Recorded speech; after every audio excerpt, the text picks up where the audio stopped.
മലയാളത്തിന്റെ മഹാനടൻ മോഹൻലാലിന്റെ ഏറ്റവും പുതിയ ചിത്രം വൃഷഭയുടെ ടീസർ സെപ്റ്റംബർ 18 പുറത്തിറങ്ങും. മോഹൻലാൽ തന്നെയാണ് ഈ വിവരം തന്റെ സോഷ്യൽ മീഡിയ അക്കൗണ്ടുകളിലൂടെ ആരാധകരെ അറിയിച്ചത്.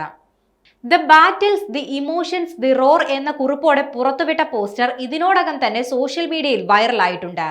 ഒരു യോദ്ധാവിന്റെ രൂപത്തിലുള്ള മോഹൻലാലിന്റെ ഗംഭീര ലുക്കാണ് പോസ്റ്ററിന്റെ പ്രധാന ആകർഷണം. നീണ്ട മുടിയും കയ്യിൽ വാളുമേന്തി നിൽക്കുന്ന ലാലേട്ടൻ ആരാധകരെ ആവേശത്തിലാഴ്ത്തിയിരിക്കുകയാണ്. സംവിധായകൻ നന്ദകിഷോർ ഒരുക്കുന്ന ഈ ബ്രഹ്മാണ്ഡ പാൻ ഇന്ത്യൻ ഇതിഹാസ ചിത്രം മലയാളം, തെലുങ്ക് ദ്വിഭാഷിയായിട്ടാണ് ഒരുങ്ങുന്നത്. കൂടാതെ തമിഴ്, കന്നഡ, ഹിന്ദി ഭാഷകളിലേക്കും ചിത്രം മൊഴി മാറ്റിയെത്തും. ഏകദേശം 200 കോടി രൂപ ബജറ്റിൽ നിർമ്മിക്കുന്ന ഈ ചിത്രം ആക്ഷനും പുരാണവും വികാരങ്ങളും സമന്വയിപ്പിക്കുന്ന ഒരു ദൃശ്യവിരുന്നായിരിക്കും പ്രേക്ഷകർക്ക് സമ്മാനിക്കുകയെന്നാണ് അണിയറ പ്രവർത്തകർ നൽകുന്ന സൂചന. നന്ദകിഷോർ തന്നെയാണ് ചിത്രത്തിന്റെ തിരക്കഥ ഒരുക്കിയിരിക്കുന്നത്. സിനിമയുടെ ചിത്രീകരണം നേരത്തെ തന്നെ പൂർത്തിയായിരുന്നു. അടുത്തിടെ മോഹൻലാൽ ചിത്രത്തിന്റെ ഡബ്ബിംഗ് ജോലികളും പൂർത്തിയാക്കിയിരുന്നു. ഇത് സംബന്ധിച്ച വിവരങ്ങളും സോഷ്യൽ മീഡിയയിൽ ഏറെ ചർച്ച ചെയ്യപ്പെട്ടിരുന്നു.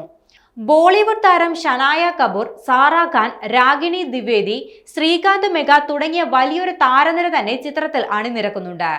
പിതാവിന്റെയും മകന്റെയും ബന്ധത്തെക്കുറിച്ചുള്ള കഥയാണ് ചിത്രം പറയുന്നതെന്നാണ് റിപ്പോർട്ടുകൾ.